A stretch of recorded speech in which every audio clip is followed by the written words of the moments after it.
me acordé que no tengo conectado el cable de la compu.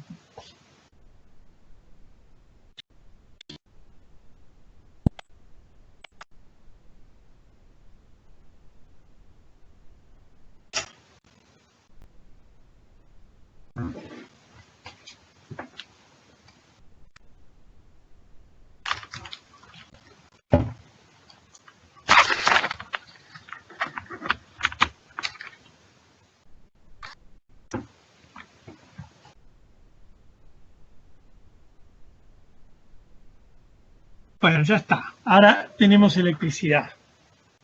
Y acá en Capital es difícil que se corte, ¿no? Salvo en verano, en esas noches terribles de calor, pero acá difícil que se corte.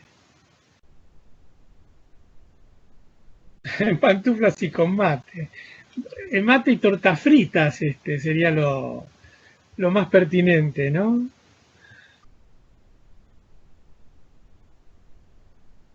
Sí. Bueno, voy a grabar esto. A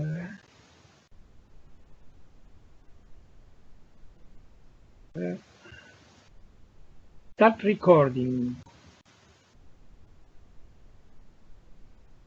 Bueno, vamos grabando.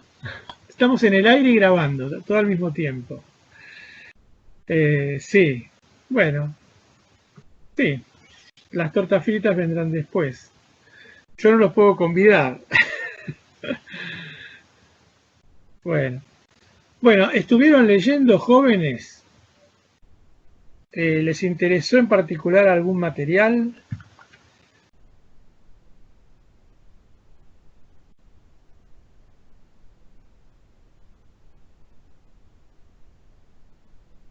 Ya más o menos tenemos quórum, me parece, ¿eh? Somos 43, por ahí anda la cosa. El último de la... vos hablás del Macronews. Yo estaba hablando de... Pero sí, viste que interesante. Sin embargo, hoy está moderada la baja. Algunos índices están arriba y otros están abajo. O sea que está más o menos pareja. Y la Argentina cae porque, claro, nosotros desde el jueves que no tenemos operación en la bolsa argentina. En cambio, en Estados Unidos hace rato que están, digamos, operaron el 1 de mayo. Dorbus clarito, bueno, bárbaro, Ivo, genial, genial. Y con respecto a lo que teníamos para hoy, ¿alguien leyó algo? Si nadie leyó nada, estamos en el horno, porque son materiales para trabajar así con lectura, yo os había dicho. A ver, Jessica, antes de que empiece la clase quería consultarle sobre la nueva normativa de los cursos. No, no tengo idea. No tengo idea. Para que me fijo en el mail, pero no creo que no, yo no vi nada hoy. A ver. De la UBA.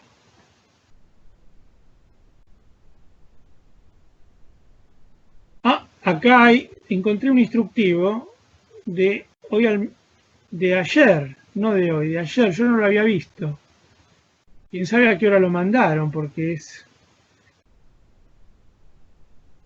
a las 10 y pico de la noche. No lo había visto.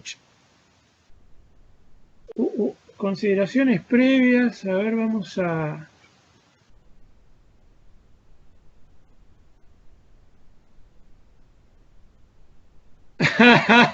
Leonardo da Vinci.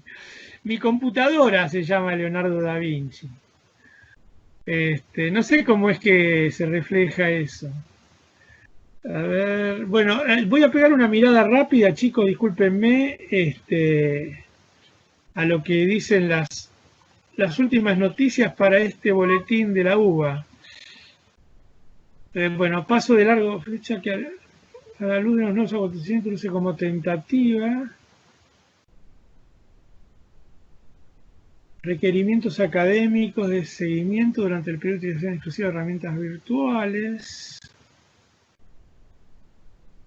Acá está Acá está proponiendo que hagamos algún tipo de evaluación.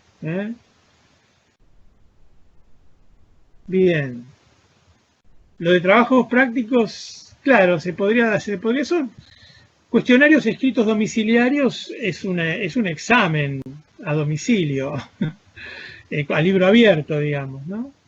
Monografía es lo mismo. Un trabajo práctico también es una evaluación. Evaluaciones con ítem de respuesta cerrada, con multiple choice o combinación de algunos de los instrumentos. Actividades de seguimiento lo llaman, claro, para que ustedes mantengan las neuronas al día. Perfecto. Sí, lo mandaron a las 10:22 de la... Yo lo recibí el mail a las 22:22.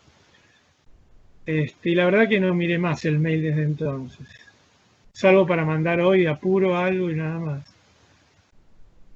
Entonces, régimen de evaluación. Por lo que las actividades de seguimiento no influyen en este. Perfecto.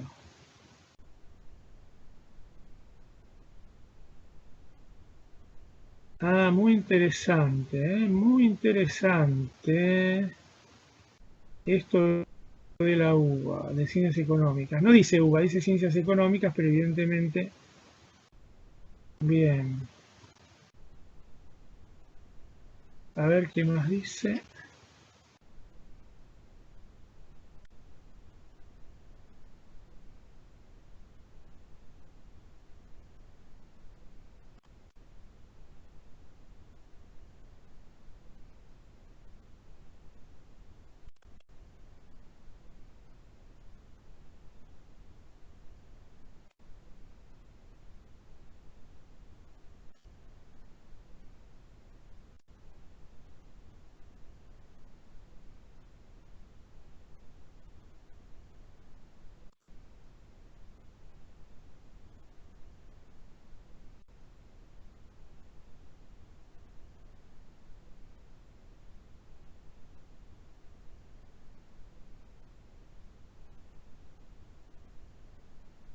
Bueno, muy bien.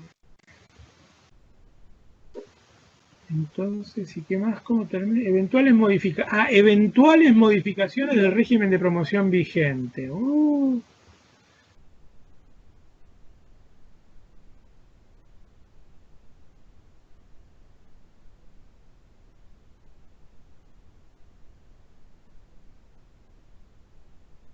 La calidad de condicionado para acceder a...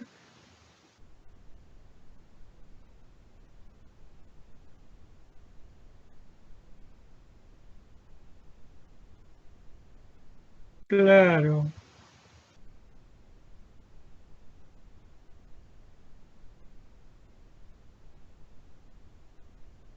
Mm. Sí, los TPs estaban previstos, Ivo, pero eran TPs grupales. Y ahora tienen que adaptarse. No es fácil, no son los mismos TPs. Pero bien, está bien. Tenemos experiencia para todo, de todas las variantes de TPs, así que bueno, algo. A ver, Clara, sería para mí, tenés ausente la materia para un seguimiento nomás, según lo que entendí. Bueno, después lo voy a leer más detenidamente. Me fui al bulto, digamos, nomás, a las cosas que parecían marcadas importantes. Dice Camila, según lo que viera que debía tomar 2 actividades o trabajos para verificar la cursada. Que eso te habilita a tomar el examen final. Bueno, está bien. No hay ningún problema, chicos. Claro, entonces la nota provendría del examen final y la asistencia dependería de los trabajos prácticos, del tipo de trabajo hogareño que se mande. Sí, bueno, pero era para despuntar el vicio nada más, ¿eh? Era una cosa muy, muy primitiva. Sí, está bien. Fuimos vanguardia, Pedro. Está bien. Se me fue ahora la pantalla. Exámenes presenciales, a partir de inicio de la presencialidad, Consejo Directivo determinar el plazo y periodicidad de estos exámenes presenciales, finales y especiales. Exámenes finales y especiales. O sea, el concepto de parcial desapareció ya del horizonte para este cuatrimestre.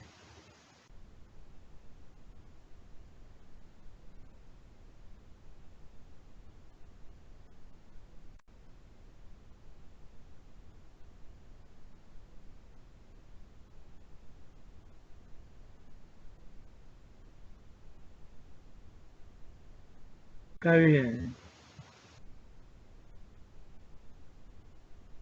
Bueno, lo voy a leer mejor después, pero sí, básicamente es el tema de que ustedes usen las neuronas estando en casa, y no queden solamente librados al que tiene ganas de adelantar en la bibliografía. Está bien, está bien.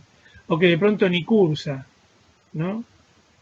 Se olvida del tema, hasta que pase algo, podría ser también. De hecho, nosotros estamos más o menos en la mitad de la matrícula, estamos un poco más de la mitad de la matrícula cursando. O sea, hay una cantidad de gente que abandonó, se borró. Bueno, y eso en la reunión de cátedra del otro día, hubo una reunión de cátedra hace una semana y, pasaba, contaron los otros profesores que pasaba lo mismo, ¿no? O sea que estaban todos en un poco más de la mitad de los inscriptos. Bueno, ok, gracias por avisarme. ¿Quién fue? Jessica. Bien, Jessica, muchas gracias. Y bueno, entonces, voy a archivar esto, que no se me pierda de vista. ¿Cómo era? Acá. Labels. Labels macro. Listo. Bueno, muy bien. Y ahora otro que está entrando. Y yo que quería traer el texto por acá. Bueno, ¿alguna cosa más antes de empezar, jóvenes?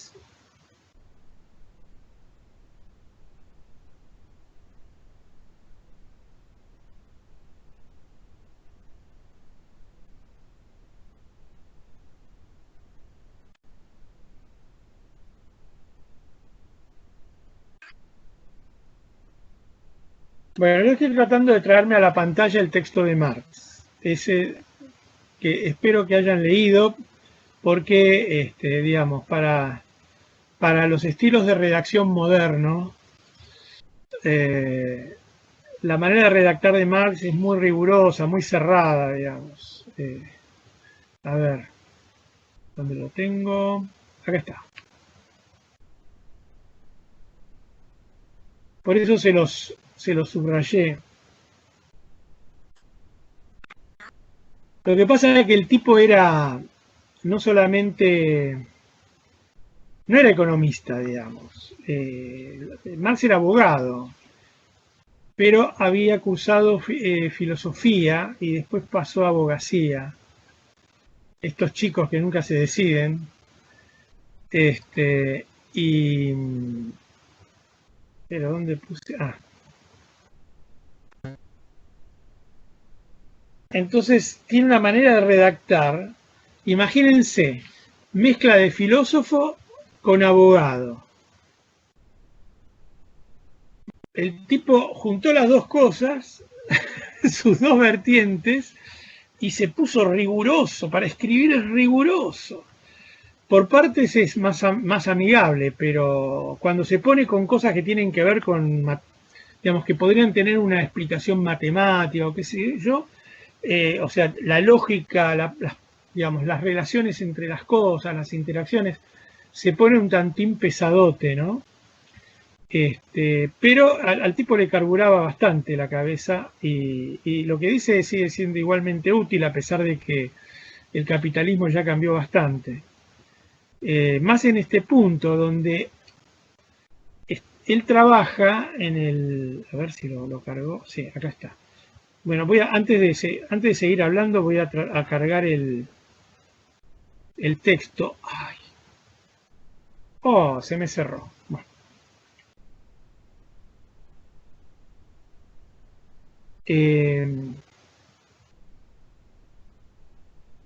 Estaba diciendo... Bueno, ahora lo coloco en pantalla.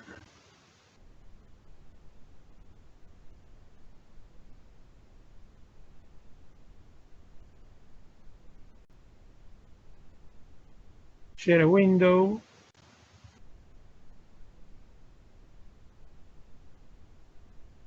Share. Bueno, se está conectando, dice.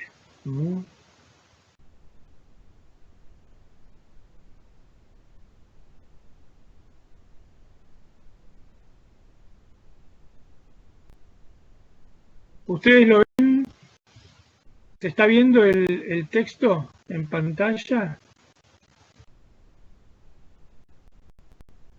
Ok, gracias Micaela. Sí, ya se está viendo. Entonces, bien. Bueno, como les había dicho, esto es un extracto de 4 páginas para un capítulo de 12 o 15. Así que es todo un esfuerzo editorial para hacerles la cosa más leve, ¿no? Bien, entonces, me gustaría primero escuchar la opinión de alguien que lo haya leído y que quiera ir tirando las primeras piedras para ubicarme mejor yo en la comprensión, en un muestreo de comprensión o de abordaje de la cosa, ¿eh? O de opinión, si quieren. Che, no me diga que no lo leyó nadie. ¡Qué espanto! ¿No lo leyeron? Ah, bien, Tommy. Bueno, ¿qué te pareció? Bien, G.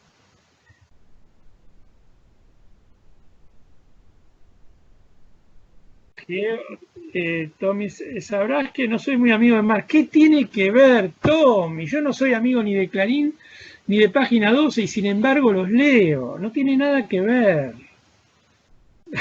En esto la amistad no tiene nada que ver. O la simpatía.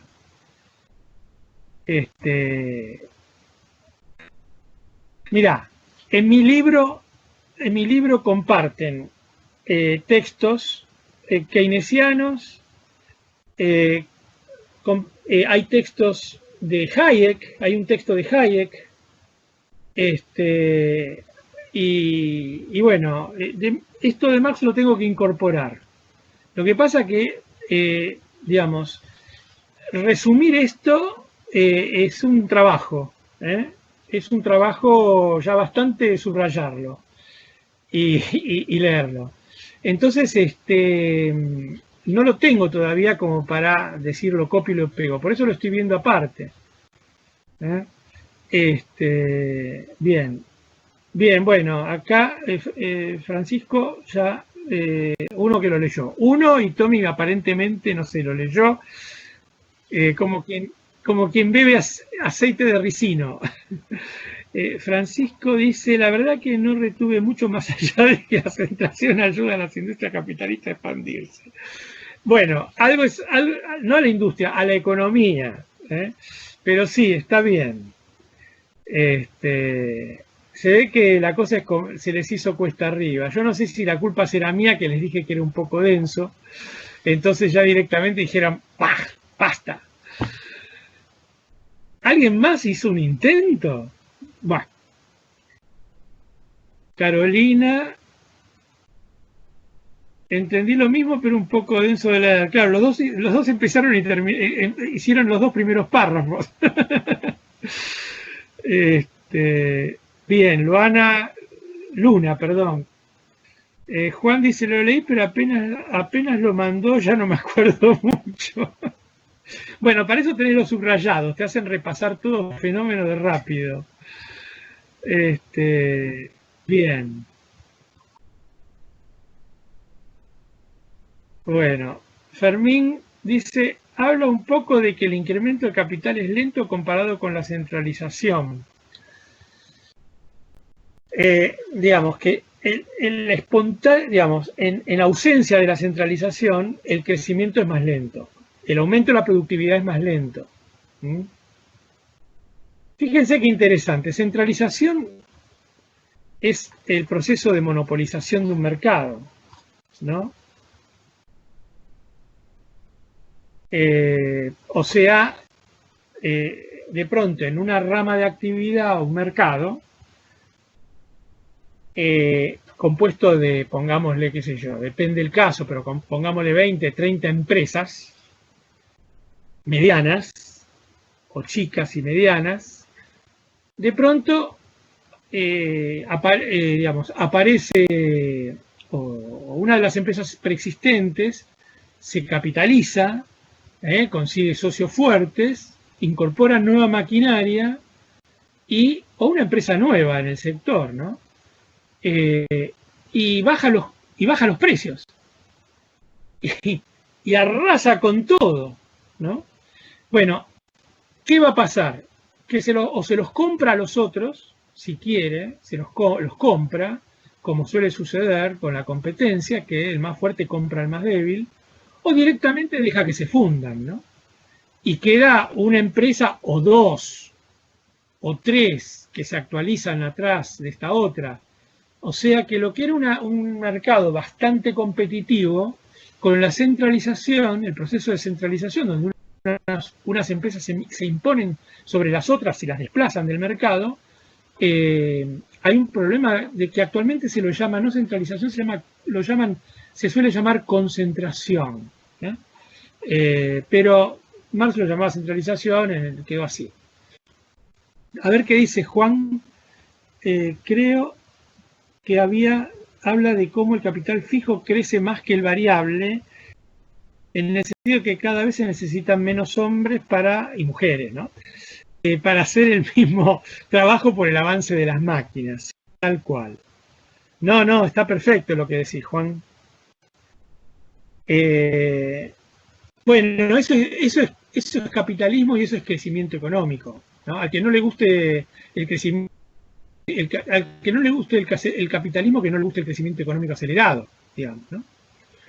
Y la centralización acelera el ritmo de ese crecimiento económico.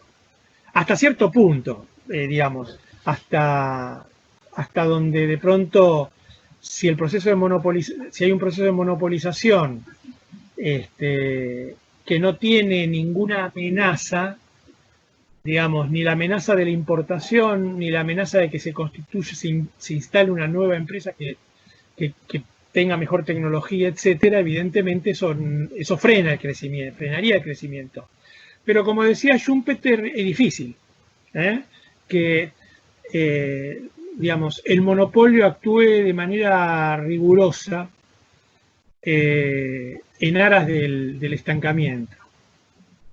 Porque, digamos, siempre está el riesgo de que se meta otro, ¿no? A ver. Emiliano, yo no lo encontré al texto nunca, me percaté que lo había enviado. Emiliano, ¿vino en el combo de Macro News? No, creo que no. Lo mandó hace una semana más o menos con otro par de textos. Por mail el 27 de abril. Gracias, Clara. Bueno, Emiliano, a buscarlo el 27 de abril. Tommy dice, pero aparte Emiliano lo hemos mencionado, que íbamos a hablar, lo íbamos fue hace una semana, yo ya lo había mandado, creo, sí, y como que tenía idea de comentar algo ya entonces, después vino el miércoles, que era para que el miércoles era para el miércoles y trabajamos otro tema, trabajamos ISLM, porque yo había hecho otro apuntecito de ISLM. Bueno, no importa, ya está claro. Tommy, igual el desempleo en ese contexto es a corto plazo. ¿En qué contexto, Tommy? Habla sobre Henry Ashley, habla sobre la tecnofobia de la población y la mentira del desempleo. Tommy, la mentira del desempleo. Bueno, interesante conocer una opinión tan distinta. Pero el tema del desempleo, no sé si este debe ser hay que ver cómo lo interpreta el concepto de desempleo, ¿no? Quizás se refiere a que las máquinas no te sacan el empleo a largo plazo. No, absolutamente de acuerdo. Esa es otra. Sí, no, pensé que hablaba. Perdón. Claro, vos pusiste tecnofobia, tenés razón. Pensé que hablaba de que el desempleo era de mentira, perdón. No, absolutamente de acuerdo en eso con Henry Hazlitt. En efecto, sí, a largo plazo, si no invertís, si no tecnificás, no creces. Tal cual, tal cual. Absolutamente. Y si no creces, ¿cómo generás puestos de trabajo para los nuevos nacidos? Tenés que agarrar y prohibir los nacimientos, qué sé yo, una cosa así de película de futurología triste, digamos. No, totalmente de acuerdo, sí.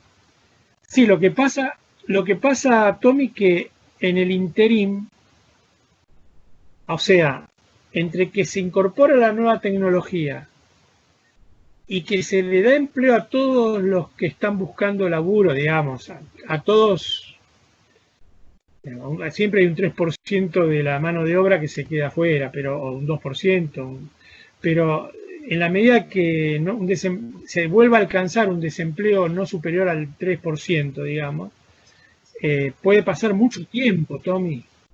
Ese es el tema. Por eso los tecnófobos empezaron muy temprano en el desarrollo capitalista. Estaba el movimiento de los ludistas, que si no me equivoco fue a principios del siglo XIX. Vos fijate, cuánto tiempo hace que ya había movimientos antimáquinas, porque claro, a largo plazo es lo ideal para el consumidor y para el trabajador también, porque da lugar a la creación de nuevos productos, de nuevos, y por lo tanto nuevos puestos de trabajo, abre nuevas fuentes de demanda, pero ojo, porque durante X tiempo, que se cuenta generalmente no en meses, sino en años, durante X tiempo, el cambio tecnológico te produce lo que se llama desempleo estructural, que creo que ya lo vimos. Bueno, ¿qué más hay acá? A ver.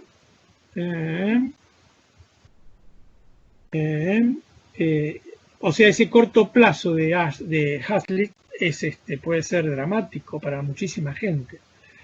Entonces, bueno, ¿quién les da de comer? El cuñado, el vecino, a esas familias, ¿no? ¿Quién les da de comer? Bien, Jessica, ese desempleo se podría resolver reeducando a la gente con las nuevas tecnologías, así no pierden los puestos de trabajo. Perfecto, perfecto. Sería lo que tendría que hacerse siempre, ¿no? Y por ahí vos te encontrás con una mano de obra desocupada que tiene un bajísimo nivel de educación y lo de las nuevas tecnologías no le va no le entra. Entonces, habría que empezar desde el principio, con buena educación primaria quizás. ¿Qué te parece? Realmente la situación de la clase obrera actualmente es, en el terreno de la capacidad de aprendizaje, es muy, muy, muy pobre. Muy pobre. Y eso es un tema crucial porque el día que nos llegue la oleada de demanda nueva a la Argentina y se genere inversión y nuevos puestos de trabajo, hay que encontrar a la gente.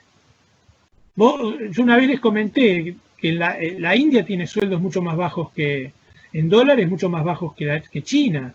Y sin embargo, las empresas chinas les cuesta relocalizarse en la India, o empresas de otros países les cuesta relocalizarse porque la mano de obra esa no sirve. O sea, no tiene la educación que tiene la mano de obra china. Bueno, Carolina capacitando, claro. Y Tommy dice, sí, pero hasta el día de hoy sigo escuchando gente que habla en contra de máquinas. Y Jessica, vamos a terminar importando mano de obra. Y bueno, no casualmente hay tantos inmigrantes de países limítrofes, ¿no? Se encuentran un lugar en el mercado de trabajo argentino. Tradicionalmente, por ejemplo, en una época en la Argentina los porteros eran uruguayos. Había gran cantidad de uruguayos entre los porteros. Y sigue habiendo, ¿no? Porque estoy hablando de los años 70. Y en la construcción, paraguayos. Los paraguayos los aceptaban enseguida, gente dura para laburar, y bolivianos, ¿no? También gente muy dura, que resiste trabajo pesado, ¿no? Bueno, no es novedad que importemos mano de obra y bueno, nos diversifica, como los países importantes tienen mucha inmigración y nosotros en América Latina todavía seguimos siendo importantes. Quizás con el idioma castellano es más sencillo emigrar a la Argentina que a Brasil, ¿no? Que también estaría, digamos, en un buen puesto de recibir gente. Bueno, está bien, me gustan estos comentarios que hubo. Así que, bueno, les recomiendo que posen su vista en la pantalla, ahí donde empieza diciendo la centralización, y vamos a arrancar.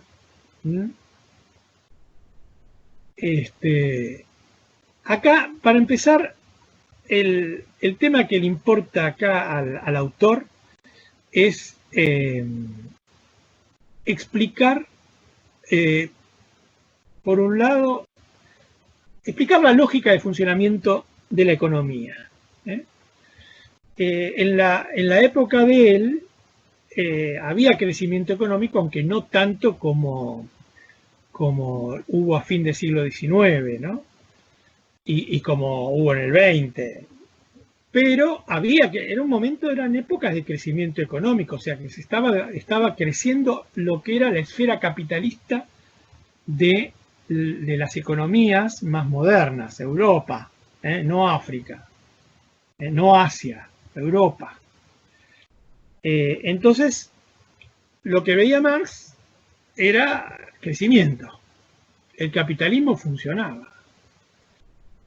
Y entonces trata de estudiar la lógica de ese crecimiento económico. ¿Cuáles son sus formas? Y la relación que se produce entre las distintas formas de relación, entre las distintas formas relacionadas. O sea, cómo unas características afectan a las otras en ese proceso. Y va produciendo conceptos, ¿no? En el camino. El tipo se encerró en la biblioteca de Londres y le metía duro y parejo todo el día. Él a los vecinos, él vivía en la más absoluta pobreza, con la mujer y creo que tuvo varios hijos y algunos murieron porque no tenían guita para médico, porque el médico era caro en esa época. Y claro, como el tipo no laburaba, decía que hacía decir que era inversor bursátil y que se ausentaba para ir al recinto de operaciones y estudiar a las empresas. El hecho es que se encerraba en la biblioteca de Londres y se leyó toda la parte económica de la biblioteca de Londres. Era realmente un traga, como quien dice, y sacaba apuntes, hacía fichas, esas cosas, ¿no? Muy riguroso todo. Entonces, de la lectura de los distintos economistas de la época, y la Biblioteca de Londres era un lugar privilegiado para recibir la producción mundial, o por lo menos europea, de materiales de economía, bueno, sacaba sus conclusiones. Entonces, bueno, él empieza planteando acá que lo que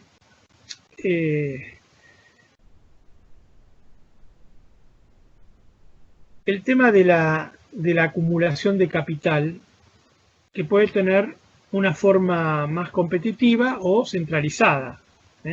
Y ese proceso de centralización, si quieren llamarlo de monopolización o oligopolización, él veía que era una tendencia de la economía del mercado competitivo, que de la competencia gana el más fuerte o los más fuertes, y desplazan a la competencia. Después hay reestructuraciones de causa técnica o lo que sea, o vienen capitales nuevos y con equipos nuevos y bueno, se reparte y se da de nuevo, ¿no? Se corta y se reparten de nuevo las cartas entre los participantes del mercado. Pero que la tendencia a la centralización es natural a la economía de mercado. Esto no lo dice acá, lo dicen antes en el tomo 1. Bien, entonces, la centralización, como bien dijeron los que leyeron algo, es digamos, es un proceso que se da paralelo a la acumulación de capital. Acumulación para Marx, acumulación de capital es básicamente inversión, inversión física, expansión de la capacidad productiva. O sea que es la acumulación de capital productivo. Bueno,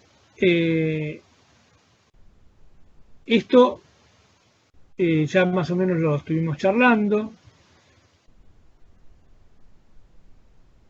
Y lo que hace esto entonces es acelerar todo el proceso de acumulación. ¿Por qué? Porque cuando se pone mucho capital en una sola mano, con una sola dirección, bueno, se incorporan máquinas que de otra manera serían imposibles de comprar, por ejemplo, ¿no? Se incorpora lo más moderno, se puede contratar toda la gente que haga falta. Entonces, digamos, se puede mejorar el proceso productivo y abaratar el producto. Bien. Por eso Schumpeter defendía el monopolio de la, ¿cómo se llama? El monopolio de las telecomunicaciones, de la telefonía fija en Estados Unidos, que era lo que había en ese momento, telefonía fija, no había celular, en los años 50, creo, que se dio un debate contra el monopolio de la AT&T, que finalmente se desglosó. Bueno, entonces,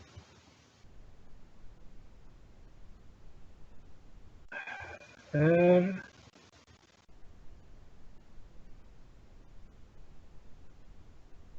bueno, hay algunos conceptos, ¿no? Que yo ahí me tomé el trabajo de aclararlos, ¿ven? Cuando uno se acerca al globito, les explica lo que quiere decir. Entonces, él habla de composición técnica, composición orgánica de capital. Y dice que el crecimiento, la acumulación de capital va de la mano con un aumento de las dos, de la composición técnica y la composición orgánica. ¿Qué es la composición técnica del capital? Es la proporción entre cantidad de máquinas y cantidad de obreros en el denominador. Muy sencillo. En términos físicos. En términos físicos tendríamos que pensar digamos, es muy difícil de sumar porque un equipo puede producir distintas cosas y bueno, o ayudar a producir distintas cosas. Entonces, ¿cómo lo medimos? En una época se medía por los caballos de fuerza, por los HP, los horsepower. Las instalaciones dividido por la cantidad de gente era un indicador bastante común que salía de los censos de los censos económicos. Y sí, a ver qué me dicen por acá. Jessica, vamos a terminar y no. A ver si no me quedé atrasado. Pedro, ¿podés repetir eso, lo de la composición? Sí, estoy contándolo. Entonces, composición orgánica, composición técnica del capital sería la proporción entre la cantidad de maquinaria o la potencia instalada de maquinarias dividido por la cantidad de gente. Recién en el censo económico que se hizo para el año 94, se pidieron los datos del año 94, recién ahí se eliminó del formulario censal el pedido de los caballos de fuerza de los equipos instalados. Pero desde siempre se pedía. Lo que pasa es que se ve que resultó medio...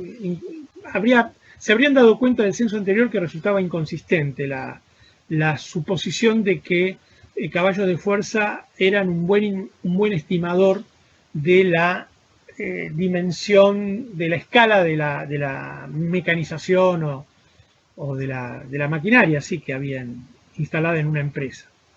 Bueno, ahora tenemos también el otro concepto que es el de la composición orgánica del capital, que no es otra cosa que la valorización de la composición técnica. Entonces, ¿cómo se reparte el capital? Y el capital se reparte tanto en salarios como en equipos e insumos. Yo me olvidé de decir esto antes, cuando hablaba de la composición técnica. No solamente los equipos, sino que también son las construcciones y los insumos. O sea, lo que Marx llama capital constante. Lo llama capital constante porque las empresas lo que hacen con el valor de los equipos y de los insumos es transferir ese costo de la empresa como al precio del producto, ¿no? Y llama capital variable a los salarios. ¿Variable por qué? Porque en realidad es un capital que después rinde capital. O sea, la idea de él es que la gente trabaja por un salario, es decir, por sus medios de vida. Pero a cambio de darle los medios de vida a la gente, el trabajador rinde una cantidad de horas que alcanzarían para reponer el valor de esos medios de vida que se lleva con el salario, y sin embargo trabaja más horas diarias que las necesarias para reponer los medios de vida. Bueno, esto que es más o menos obvio, porque si no, no habría inversión de capital. Si el inversor no va a sacar ganancia, ¿para qué va a invertir? ¿No? Pero bueno, Marx lo llama, al capital invertido en la mano de obra, lo llama capital variable por esta característica. O sea que, bueno, es un capital que después se autorreproduce, digamos, ¿no? En las horas de trabajo del obrero. Bien. Sigamos. Sigue con lo de la centralización, que es una potente palanca de acumulación. Dice acumulación social. Acumulación social porque, claro, en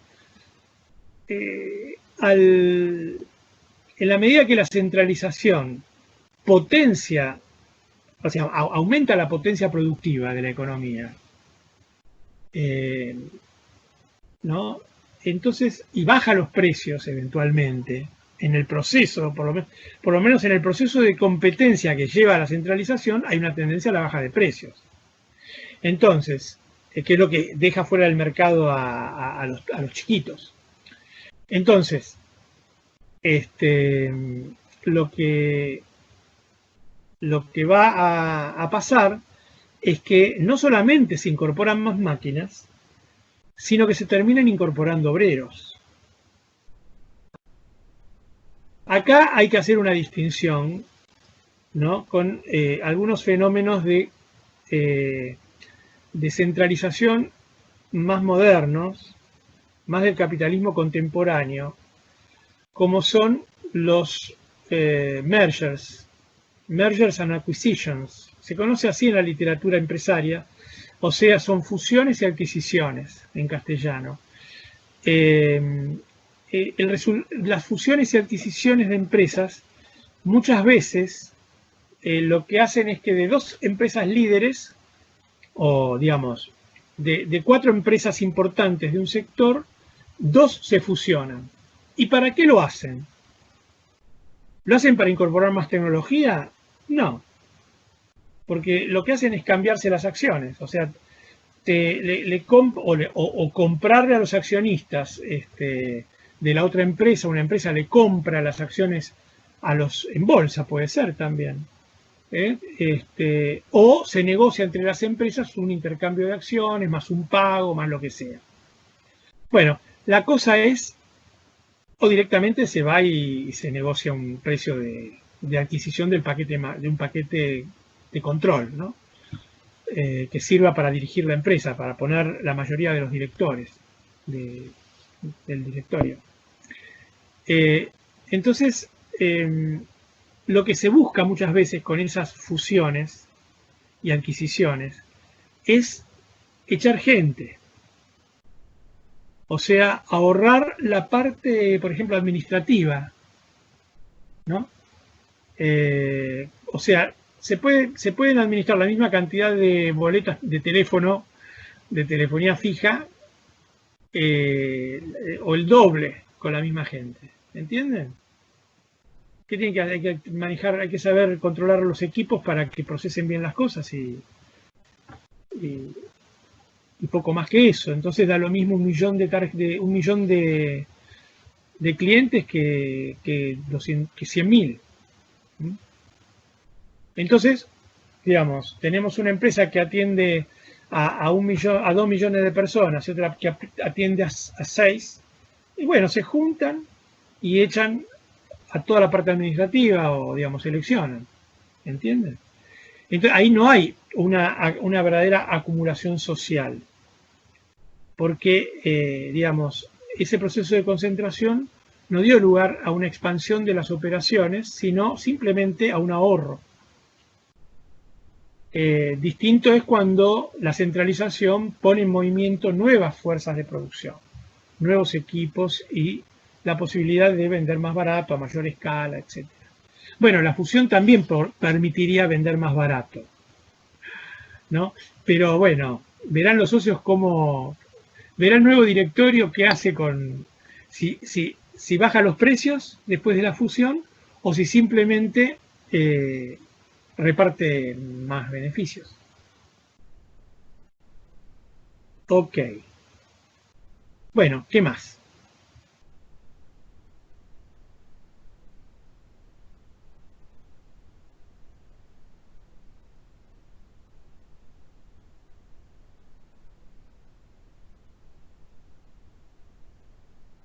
Bueno, entonces, acá en algún momento habla de los defectos de la centralización y ahora que lo pienso está refiriéndose a lo que acabo de decir.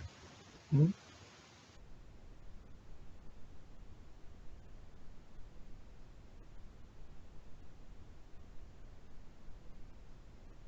Entonces, hay un doble claro. Me había olvidado que él marca esto, que hay una dualidad del proceso de centralización. Que por un lado es, digamos, acelera la acumulación de capital y posibilita aumentar la composición orgánica del capital, invirtiendo en más maquinaria. Y por otro lado, eso significa que puede haber ahorros de mano de obra por la propia introducción de maquinaria. Y materia prima, dice, maquinaria, materia prima, o sea, insumos. Bien.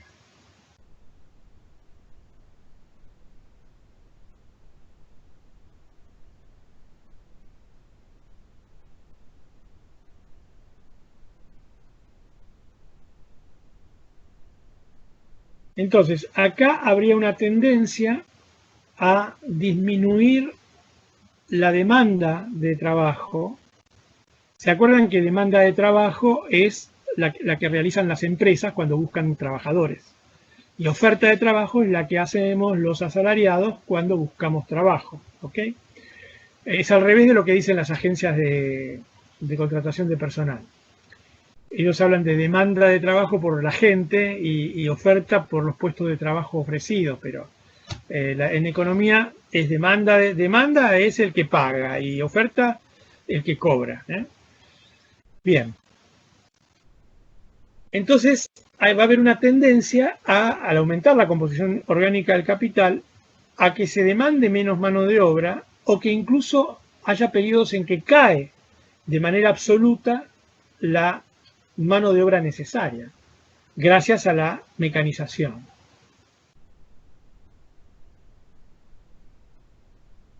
Bueno,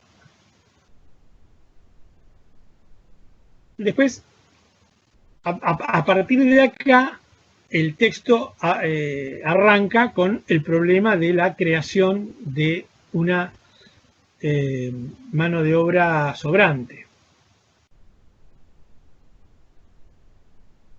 Él llama ejército, lo que nosotros llamamos los desocupados, él lo llamaba ejército industrial de reserva,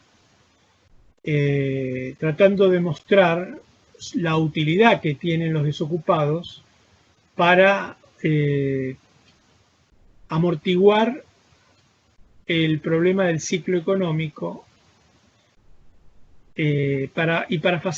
facilitando la recuperación de la economía después de una crisis.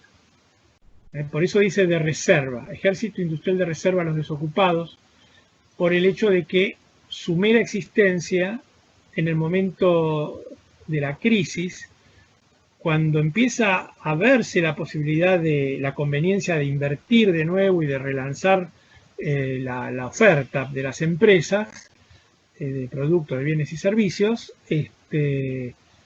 hace falta gente, ¿no? Bueno, esto lo va a decir más adelante de todas maneras.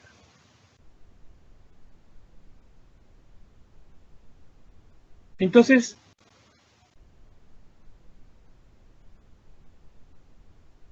lo que dice, lo que se veía en general como una acumulación más o menos lineal, cuantitativa de nuevas empresas, ¿no? De nuevos capitales metidos en una rama de actividad determinada, lo que ahí llama una dilación cuantitativa, dice, con el tiempo se convierte en un cambio cualitativo en la composición del capital. O sea, si antes se ponía en un determinado sector una empresa donde hacía falta poner el 50% del capital en equipo y construcciones e insumos y el 50% en mano de obra, con el tiempo, en ese mismo sector, a medida que va aumentando la composición orgánica del capital, tenemos que, para meterse a trabajar ahí, hay que poner un 70% en equipos y construcciones e insumos y solo un 30% en mano de obra. Esa sería la idea, que va habiendo un cambio en la composición técnica del capital. Cada vez más máquinas y menos obreros en proporción. En proporción de las dos porciones, digamos, de las dos, en comparación al capital constante, digamos, por parte de la masa salarial, en comparación con el capital constante de equipos, etcétera, y con la posibilidad de que se produzca una reducción en valor absoluto de la mano de obra. Como hemos visto con el ejemplo de las fusiones y adquisiciones, esto sigue siendo así. Y también sigue habiendo una tendencia a la centralización, ¿no?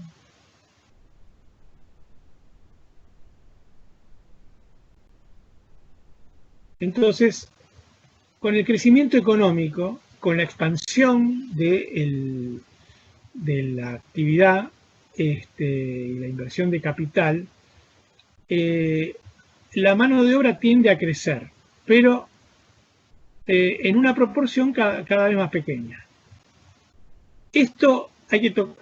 ojo, él está hablando de la relación del capital total con el capital variable. O sea, la suma del constante más el variable dividido comparado con el variable.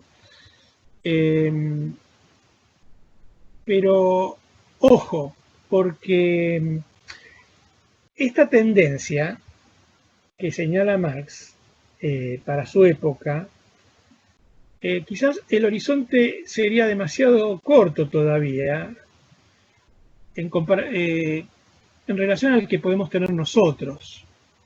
Porque la verdad de la milanesa es que esos procesos de aumento de la composición orgánica del capital, en términos de valor, estoy hablando, de pronto pasa como pasó en las imprentas.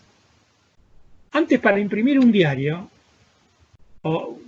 yo me acuerdo porque lo vi, yo publiqué en varias revistas de economía y diarios y qué sé yo, pero temas de economía, siempre analizando empresas, ¿no? Mi fuerte era ese, analizando la relación entre las empresas y la macroeconomía. Trabajé varios años como, freelance, ¿no? O sea, desde mi casa, digamos. Mandaba artículos varias revistas, había una revista, bueno, no importa. El hecho es que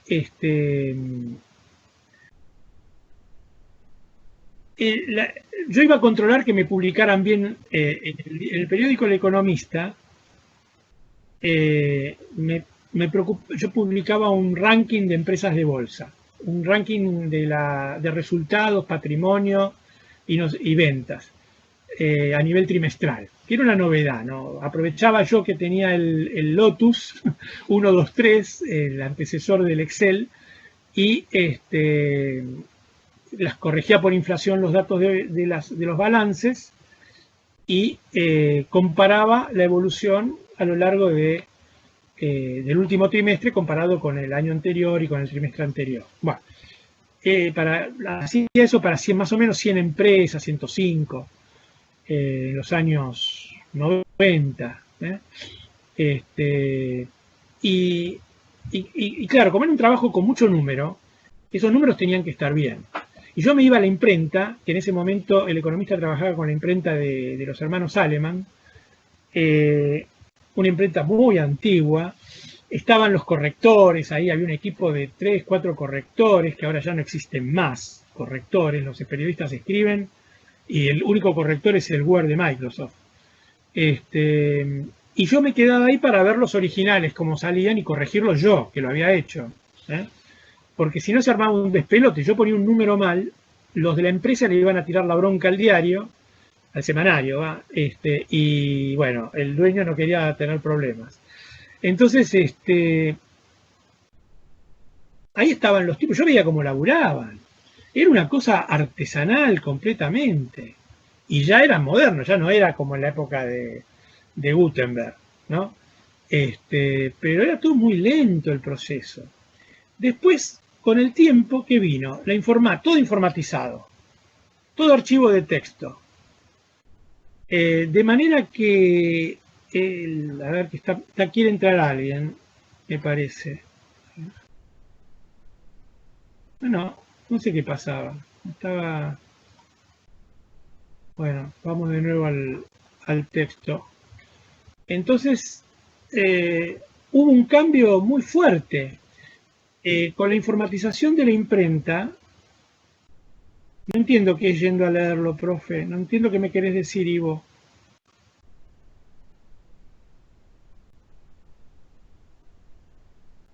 Bueno, no sé.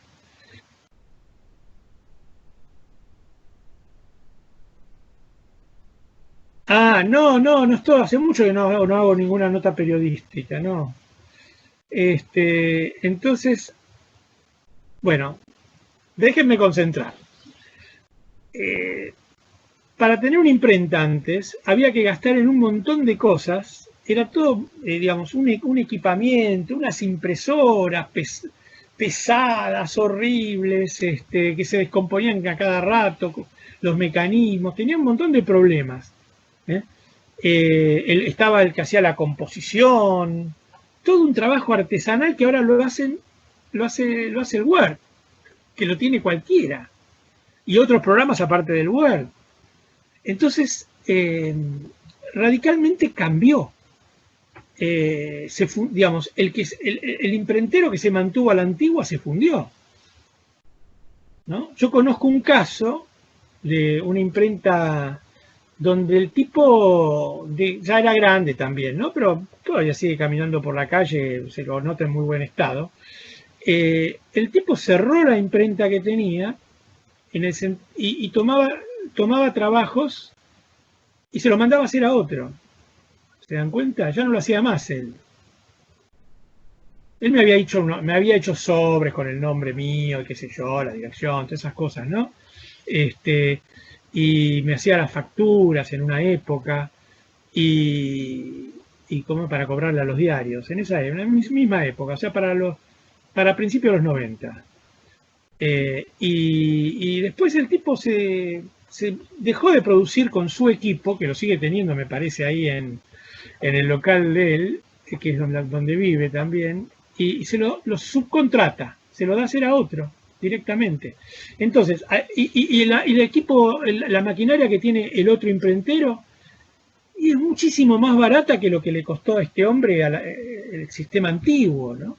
Entonces, a lo que voy es a que ciertos cambios tecnológicos hacen que se disminuya la composición orgánica del capital. ¿Entienden? O sea, que el valor de los medios de producción se reduce sustancialmente de golpe y entonces el trabajo de alguna manera se revaloriza. O sea, esto que él marca como tendencia es lo que pasa siempre con las tendencias. O sea, hay una tendencia de la economía, ¿no? Un cierto movimiento de la economía en cierta dirección, pero que depende de la convergencia de una multitud de factores que lo determinan, como si fueran distintos vectores que la economía se mueve para allá, pero tiene un vector que se mueve para el lado contrario, etcétera. Depende cuál prima sobre el otro o cuáles direcciones y sentidos priman por su fuerza en cada coyuntura van a ir para un lado, pero acá pasa lo mismo, ¿no? Entonces, digo para tomarlo como que es el tema este de el aumento tendencial de la composición orgánica del capital, por momentos se desinfla y vuelve a empezar. ¿Sí? Porque claro, cuando se computarizó todo, la impresión, a partir de ahí empezaron a desarrollarse cada vez más y mejores programas de impresión y de edición, ¿no? Y bueno, eso significa que el tipo que tiene la imprentita con la computadora de él y qué sé yo, tiene que ir cambiando de computadora, comprando otros softwares, etcétera. Bien, y ahí nuevamente empieza a haber, para ahorrar trabajo, ¿no? Es probable que en el caso de la imprenta que estoy señalando sea unilateral la observación que hice, porque al mismo tiempo que el software abarató los equipos, por otro lado también es cierto que sustituyó mucho personal. El que hacía la composición, el antiguo obrero gráfico que en la imprenta de los Aleman hacía composición, que era ordenar, poner los tipos de letra, ¿no? No está más, no hace falta, lo hace una misma persona, puede hacer todo. O sea que ahí hubo un gran sacudón, ¿no? El cambio técnico produce esos grandes sacudones, tanto en los requerimientos de capital, como diría constante, para seguir la terminología acá del autor, como para la mano de obra. Bueno, ¿qué más?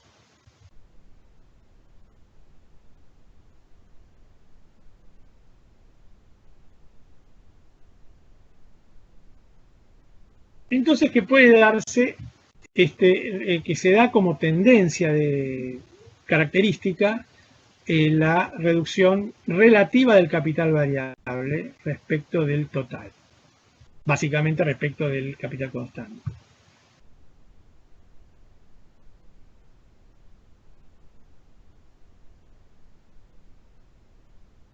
Y al mismo tiempo,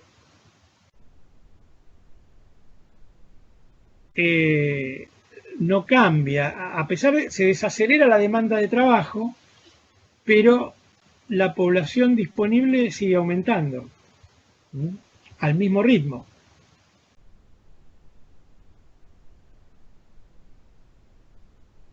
Con lo cual, en la medida que va aumentando la composición orgánica del capital y, como dice acá, hay un crecimiento absoluto y constante de la población obrera, más rápido que la demanda de trabajo, entonces lo que va a suceder es que va a haber una tendencia a que crezca también tendencialmente la población desocupada.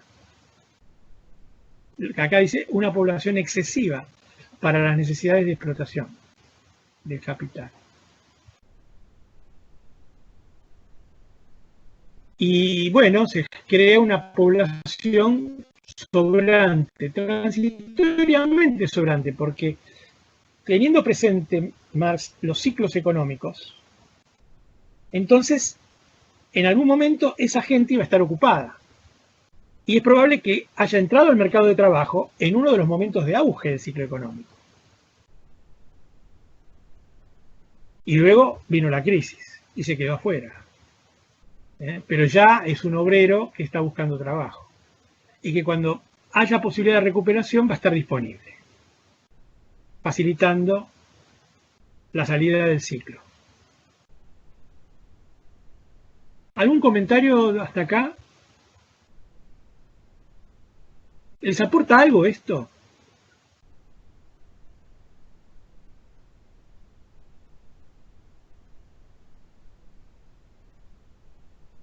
Muy complejo, dice Pedro, muy complejo.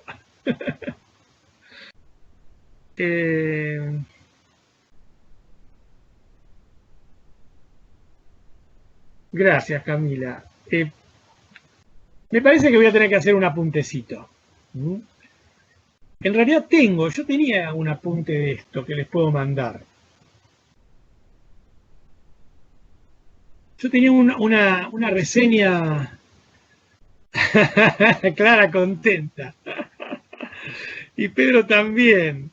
Bueno, ya veo que lo tengo que vender el apunte. Este lo voy a poner en la esquina de la facultad. Sí, hay un apunte. Hay un apunte. Pero ustedes tienen que leer esto, porque el apunte es demasiado sintético. Y digamos, está bien. Gracias, Clara.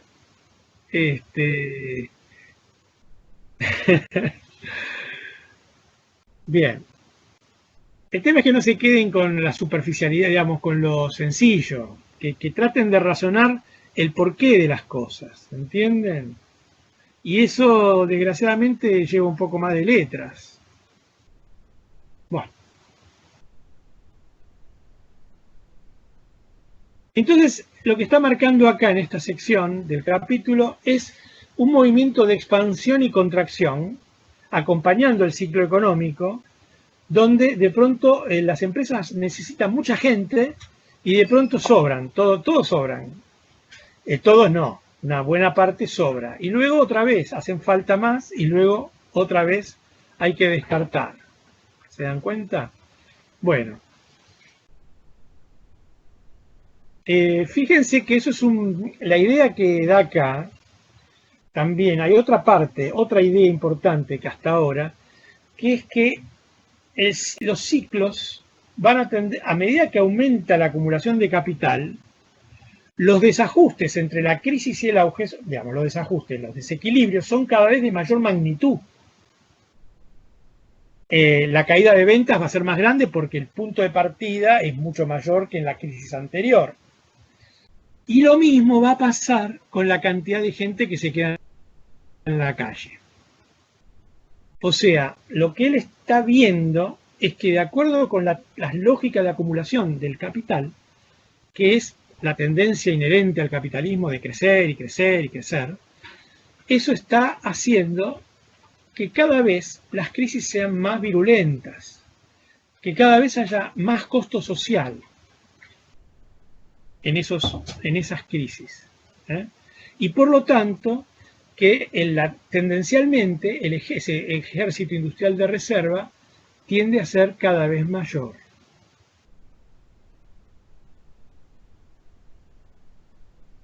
Esta idea la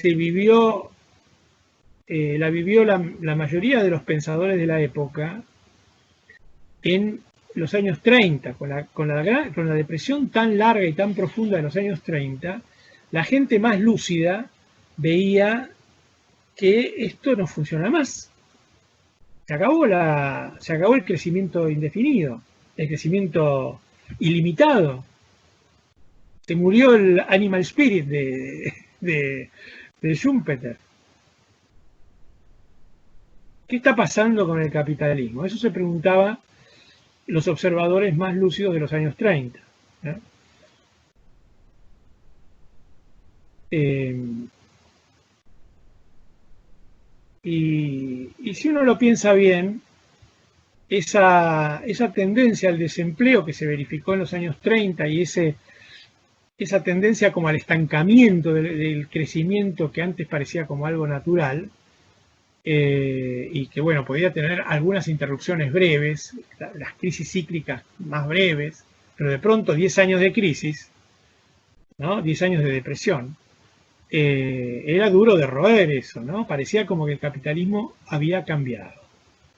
Y algo de eso pasó. Bueno, sigamos. ¿Qué más? O sea, aumenta también la escala en que la mayor atracción de los obreros por el capital va unida a una mayor repulsión de los mismos.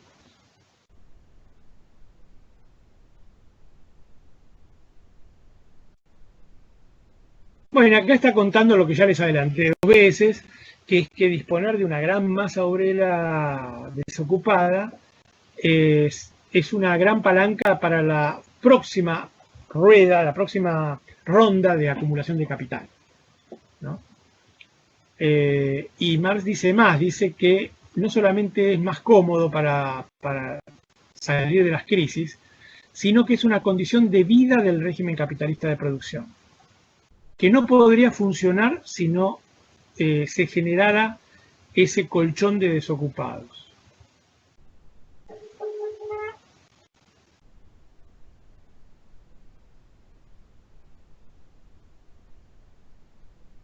Por ejército desocupado, una manera de decir,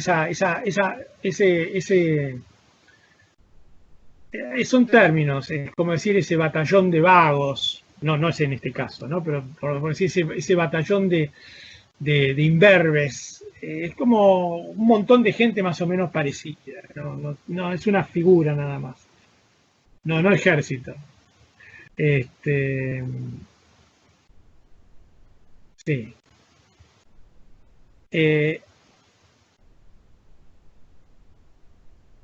¿Por qué dice que sería una condición de vida? ¿Por qué él arriesga a decir que esa masa de desocupados es una condición de supervivencia para el sistema de mercado? Por el tema de las crisis. Por eso los keynesianos estaban tan contentos en los años 30 y 40 y 50 y 60, principio de los 60, hasta ahí llegó la alegría. Por eso estaban tan contentos los keynesianos de que se había encontrado por fin la manera de que esto no pase más. Esto está escrito en los años 50 del siglo XIX, ¿no? O sea que 100 años después parecía que se había encontrado la manera de acabar con los efectos de esa tendencia cíclica que tiene el mercado. De ser así, no hubiera existido la última gran recesión del 2008-2009 y de ser así, no habría esa tendencia a un elevado desempleo que hubo en todos estos años anteriores y posteriores a la gran recesión. O sea, la tendencia al desempleo es muy evidente, ¿eh? y, y las herramientas del keynesianas, digamos, ya son incapaces de revertir las cosas con la celeridad que se esperaba. O sea, viene la crisis y los keynesianos de la primera época decían, bueno, bajamos las tasas de interés. Y si eso no es suficiente, aumentamos el gasto público y se acabó la historia. Chau crisis. Mantenemos el desempleo en un 2-3% o menos. Y no, ya no se puede hacer eso. Desgraciadamente ya no se puede. No es tan efectivo. Hay un impacto, hay algún grado de efectividad, pero se evaporó la ilusión de superar esto que dice Marx acá. De que lo que dice de que esto es una tendencia, la cantidad de desocupados que se va ampliando, etcétera, a medida cuanto más crecimiento, cuanto más acumulación de capital, más desocupados va a haber en las crisis. Bueno, eso desgraciadamente solo se morigeró y se morigera cada vez menos. Sirvió durante varias décadas, pero ya no tiene tanta efectividad. Bueno, sigamos. Bueno, también habla del crédito, ¿no? Porque la disponibilidad de crédito permite que la empresa compre máquinas. Es muy importante. Entonces, en la medida que a la acumulación de capital productivo le acompaña la acumulación de capital financiero, mejor dicho, sí, sería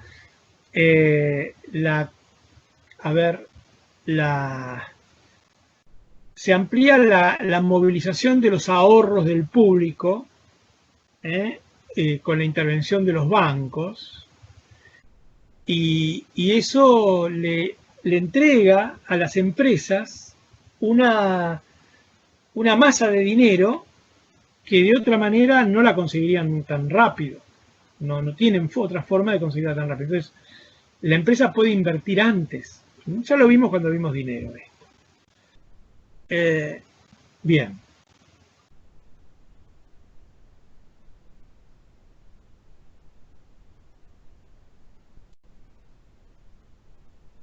Bueno, ahí dice que la posibilidad de concentrar enormes masas de capital es lo que permitió que hubiera obras de gran envergadura como los ferrocarriles.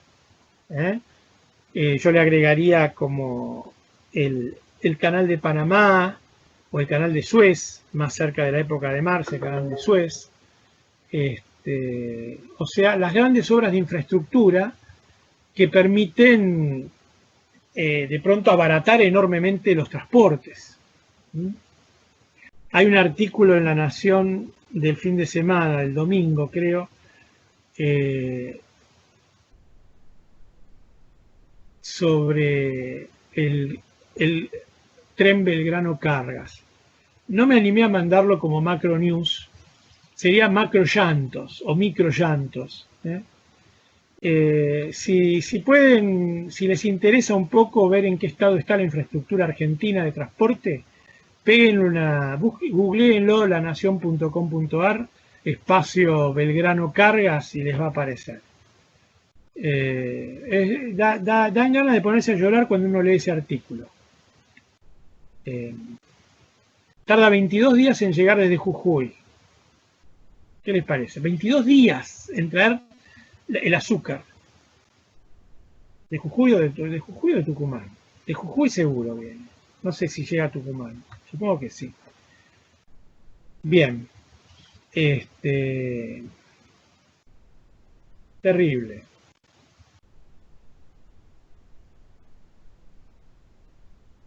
Bueno, sigamos. Aparte, por cada viaje tiene un descarrilamiento y medio. O sea, cada 2 viajes descarrila 3 veces.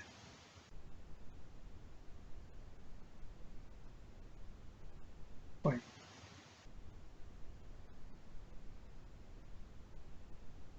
Miren, acá Marx habla del ciclo decenal de periodos de animación media, producción a todo vapor, crisis y estancamiento, ¿no?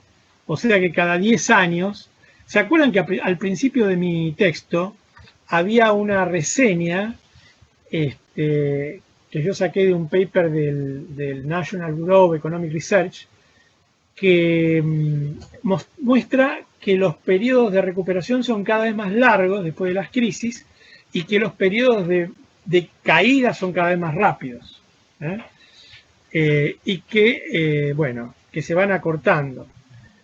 En la época de Marx, estos ciclos duraban aproximadamente, se ve, una década. Bien.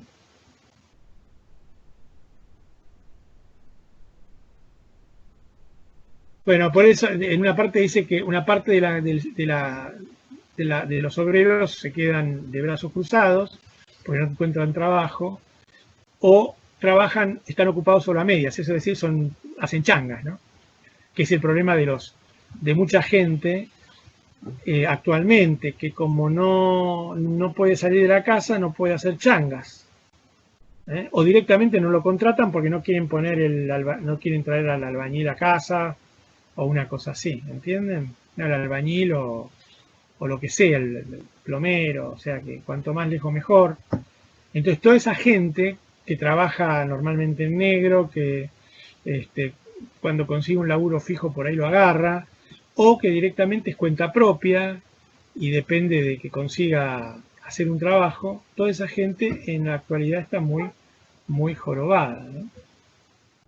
Bueno, ¿algún comentario hasta acá, chicos? ¿Están despiertos todavía? Sí, somos 45 acá en la clase.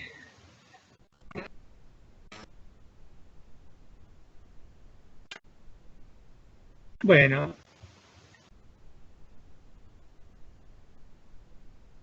acá chicanea un poco a otros autores, como a Malthus. Pobre Malthus lo chicanea a todo el mundo, pero el tipo tenía algunas ideas muy buenas que nadie le dio bolilla, incluyendo a Marx tampoco no le dio bolilla.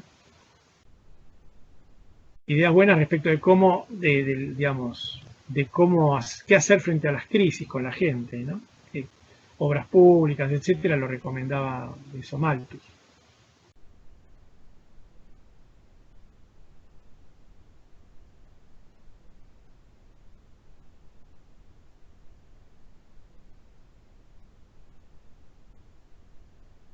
Bien, entonces, acá Marx se mete en otro tema, que es que no siempre hay más, no siempre hay una correlación directa entre la masa salarial y la cantidad de obreros o la cantidad de trabajo utilizada. Y entonces él mete el tema de la incorporación de la mujer y los niños a la manufactura, de manera que es mano de obra más barata gracias a la maquinización, se reemplaza al obrero medio artesano, al obrero que sabía mucho, se lo reemplaza por una mujer que no sabe nada de lo que se hace en la fábrica, pero que sirve para hacer operaciones simples, repetitivas. Y lo mismo con los niños, ¿no?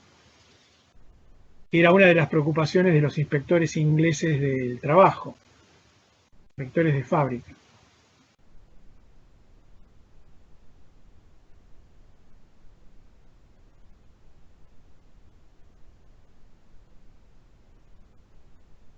acá dice, se sustituye a los obreros hábiles por otros menos hábiles y por lo tanto más baratos. Pero la gente esta más barata trabaja la misma o más cantidad de horas que lo que trabajaban los otros, los hábiles.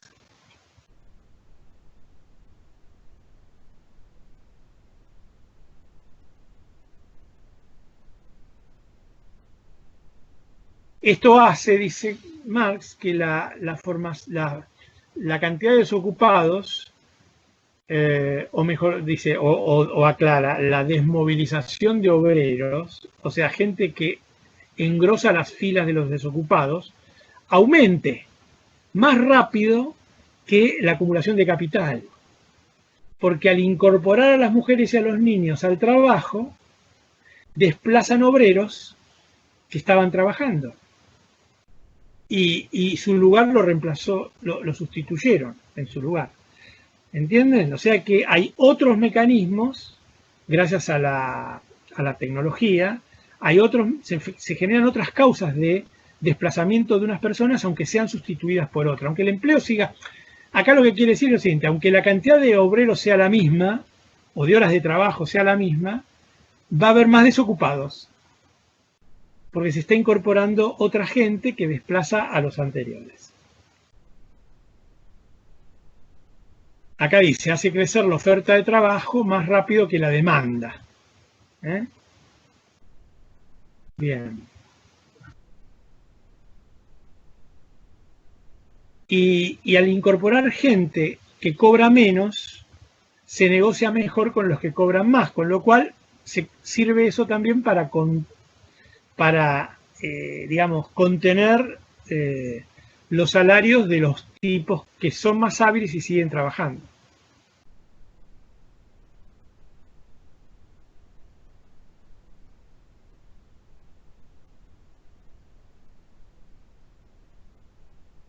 Bueno, acá dice, si algún día...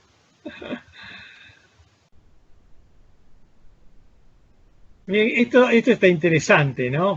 Es parte de la utopía, ¿no? Es una utopía. Él lo plantea como una cosa: si mañana se redujese el trabajo con carácter general a un esquema racional de trabajo, dice, entonces se vería que la población no basta, ni mucho menos, para mantener el nivel de producción actual. O sea, si la gente pudiera agarrar y decir, bueno, ¿cuánto deberíamos trabajar? ¿No? Imagínense una cooperativa de trabajo. Asamblea de los obreros con los directivos de la cooperativa en una fábrica. Pongámosle que una fábrica es cooperativa. Entonces se tienen que discutir cómo van a trabajar, cuánto van a ganar, cómo se va a repartir la guita que se gane en la cooperativa entre las distintas clases de obreros, ¿no? Algunos son especializados, otros no. Entonces, ahí se fijaría una cierta cantidad de horas de trabajo. ¿Y qué hacer cuando no hay trabajo? ¿Cómo repartir las horas cuando no hay trabajo? Etcétera. Eso es algo que se hizo a partir del año 2000, con la caída del año 2002 principalmente, pero ya antes, un par de años antes, empezó a haber las fábricas recuperadas por los obreros, porque los patrones iban a cerrarla, estaba en quiebra la empresa, y los obreros se quedaron con la empresa para mantener el puesto de trabajo, etcétera. Entonces se formaron cooperativas, y esas cooperativas discutían estas cosas, digamos, a nivel micro, ¿no? Entonces, claro, el problema es que a la empresa le iba mal, por lo tanto a la cooperativa que lo heredó a la empresa muy bien no le iba, porque el mercado estaba muy mal. Entonces, elegir la cantidad de horas de trabajo era una cosa más o menos, digamos, nadie quería trabajar de más, pero tampoco, si trabajaban de menos iban a ganar menos, o sea, iban a perder ventas. Ahí no, pero si uno dijera, bueno, tenemos garantizado la comida, ¿no? Y las cosas básicas, ¿cuántas horas trabajaríamos? Hay que ver. Entonces, dice, si la gente en vez de trabajar como en la época de Marx, 14 horas, 12 horas, y con jornadas para los chicos también, y las mujeres, etcétera, enorme cantidad de horas diarias, y sin el sábado inglés, digamos, ¿no? O sea, se laburaba el sábado también, esa enorme cantidad de horas, y por supuesto no existían las vacaciones. Existía la muerte, o la enfermedad grave, pero no las vacaciones, y no tenían obra social para la enfermedad grave tampoco. Entonces, entonces Marx dice, si la gente trabajara digamos, con una exigencia razonable, la producción no alcanzaría. ¿Lo ven? Y entonces dice, habría que incorporar más gente a trabajar. Gente que hoy no trabaja, sería conveniente que trabaje. Bueno.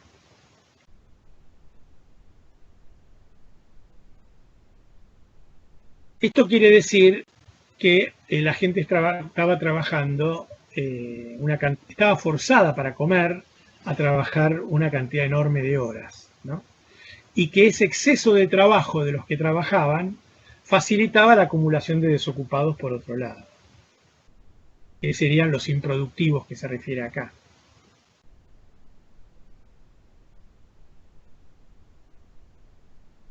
Bueno, acá hay otra cosa que nosotros lo vimos. Dice, a grandes rasgos, el movimiento general de los salarios se regula exclusivamente por las expansiones y contracciones del ejército industrial de reserva, que corresponden a las alternativas periódicas del ciclo industrial. Esto es la curva de Phillips, chicos. Es tal cual. Dice que los salarios varían de acuerdo con el nivel de desempleo, con la tasa de desempleo. Traducido a un lenguaje moderno, es eso. Lo que descubrió Phillips en las estadísticas inglesas era exactamente que los años con menos inflación eran los años con menos inflación salarial o con deflación salarial, había mucho desempleo. La tasa de desempleo era alta y que cuando más subían los salarios era más baja la tasa de desempleo. Esto lo dijo Marx en 1858. Lo publicó, ¿Me entienden?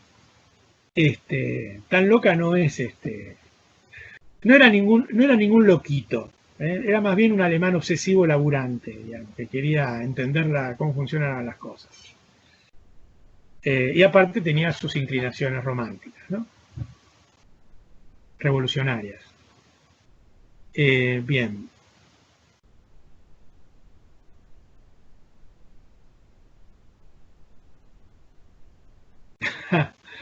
Bueno, acá dice otra cosa que está dentro de esas posibilidades utópicas. Dice, sería en verdad una bonita ley que subordine la acumulación de capital a los cambios en la población.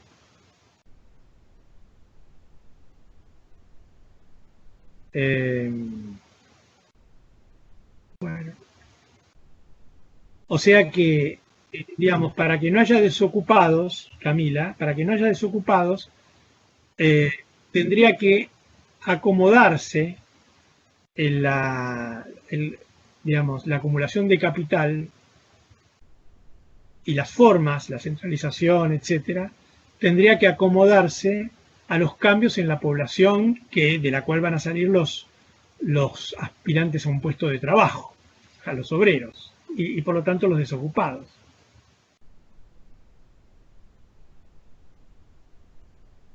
Algo así como que, bueno, se reglamenten las formas de acumulación a la oferta de trabajo, para que no quede gente que pueda trabajar sin encontrar dónde trabajar. Bueno, después vienen anécdotas y chicanas varias, y anécdotas, ¿no? También importantes, con bastante detalle.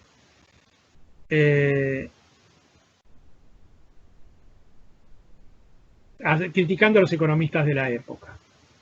Y terminamos esta reseña,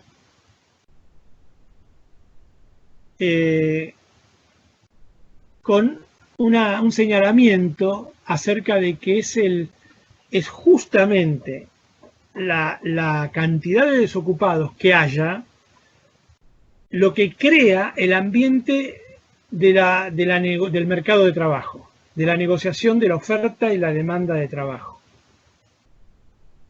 Absolutamente válido me parece también actualmente, ¿no? Porque en Estados Unidos, por ejemplo, tienen 30 millones, eran 24 millones, creo que se habían alcanzado. Bueno, hay una expectativa de una tasa de desempleo muy alta. Creo que del 20% es el pronóstico de tasa de desempleo. Una enormidad solo parangonable con la década del 30.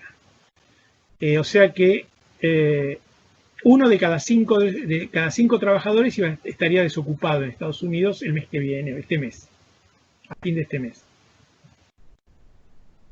Porque ya hubo, creo que 20 o 24 millones de nuevos pedidos de subsidio por desempleo, en pocas semanas, 4 semanas. Entonces, eso crea un ambiente de negociación salarial y de las condiciones de trabajo muy enrarecido para el trabajador y muy favorable para el empresario. Por eso dice Marx, es sobre la base de la existencia de una superpoblación relativa para el sistema, o sea, hay más gente de la que necesita el sistema económico. Este es el marco en el cual se desenvuelve la oferta y la demanda de trabajo, la negociación entre trabajadores y empresas. Y por supuesto, vuelve más favorable la negociación para el capital, ¿no? Esto es algo absolutamente así. Digamos, yo por experiencia personal, que viví varias décadas de mi trabajo, puedo asegurar que es así. Y se acabó el texto. Escucho opiniones y comentarios y objeciones, Tommy. Objeciones quiero. Críticas. Así lo entendemos mejor. Dale. A todos. Ivo lo mismo. Pedro, Clara, que también interviene bastante seguido. Bueno, a todos. Me gustaría saber qué cosa les quedó más en el tintero. ¿Qué parte les pareció bla, bla, bla, bla, bla, y que no se entendió nada de lo que yo dije?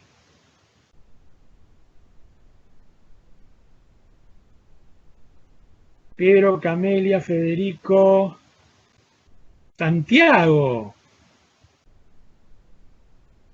Espero opiniones, críticas y con preguntas y quejas.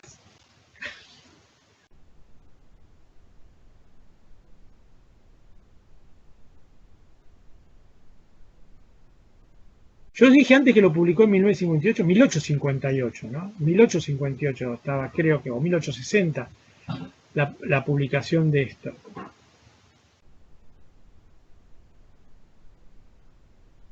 Vamos, chicos, anímense. ¿Se durmieron? Arriba, vamos. A levantarse. Clara, vamos, Clara. Quedó bastante claro, dice Clara. Ahora hay que retomar el texto para terminar de cerrar conceptos. Bien. Clara es una chica sensata. A medida que seguía el texto, cada vez era más claro. Claro, porque en el fondo son pocas ideas. Lo que pasa es que están articuladas como para que sea más sólida la presentación. Ustedes se conforman con menos solidez. Es complicado de entender, pero se aclara un poco, sí. Sí. Bueno. Se hicieron las 4:44. Faltan 16 minutos para las 5.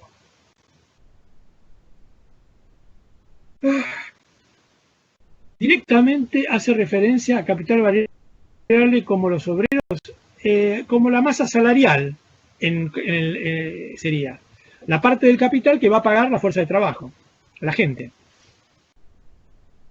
Tal cual, Emiliano.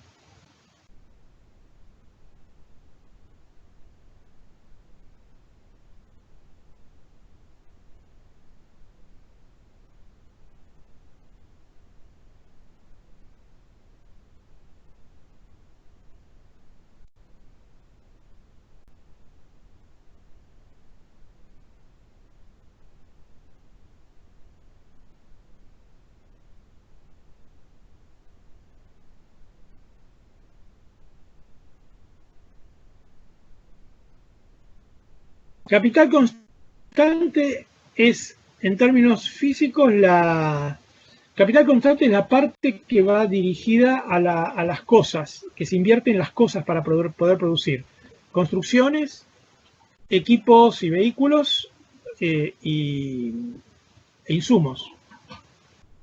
Bueno, pueden ser no físicos, puede ser un insumo, un servicio, ¿no?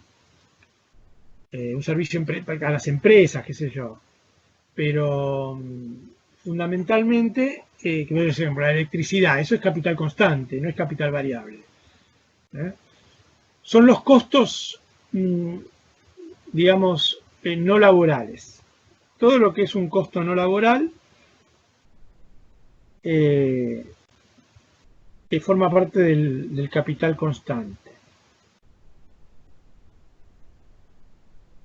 ¿A vos te parece, Ivo, que resume todo? Yo la verdad no lo...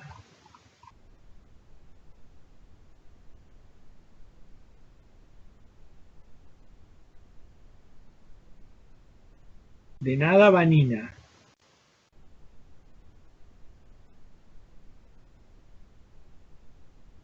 Digamos que es el remate, ¿no, Ivo?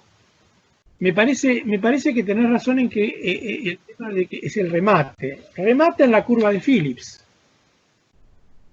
80 años antes de la curva de Phillips, no hizo el gráfico, pero planteó la ley que sustenta ese gráfico. ¿Mm?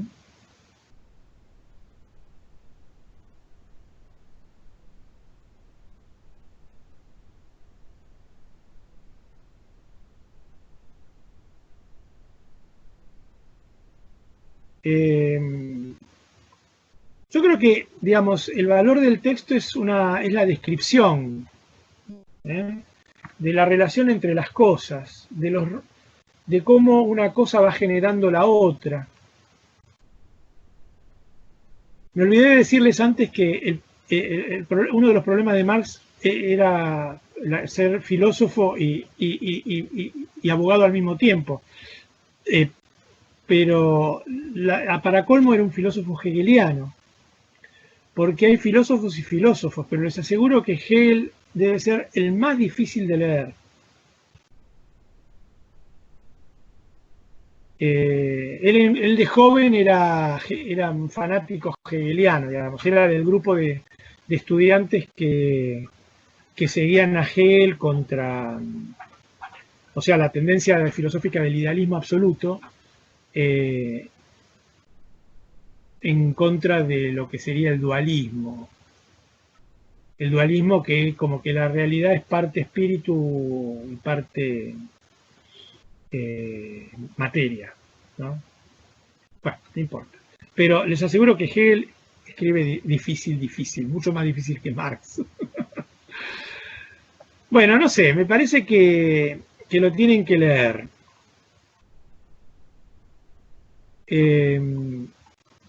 Después les mando un apuntecito. Hoy o mañana les mando un apuntecito. Lo tengo que buscar. Veo si no conviene que le agregue algo. Y la seguimos el miércoles. El miércoles vamos a ver los otros temas. Vamos a ver el texto de... me pareció clave porque vincula el crecimiento económico con el ciclo económico y el desempleo. En ese sentido es muy valioso. O sea, encuentra una explicación simultánea para las tres cosas. ¿Entienden? Crecimiento, ciclo económico, y explica la tendencia al desempleo por varias fuentes, por varias causas. No hay una sola causa del desempleo, ¿no? Está, como decía antes Tommy, el desempleo de corto plazo, está el desempleo por culpa de la tecnología, está el desempleo de la crisis, y digamos, están esos otros factores que permanentemente generan desocupados, como parte del proceso de crecimiento económico. Eso yo no lo leí en ningún otro autor. Por eso es que se los traigo. No he visto ningún otro texto que junte las tres cosas. Crecimiento económico, que es un fenómeno de largo plazo. Ciclo económico, que es un fenómeno que en general se lo analiza como de corto plazo, aunque dure varios años. Y desempleo. Bueno, jóvenes, nos vemos el miércoles. Hasta entonces.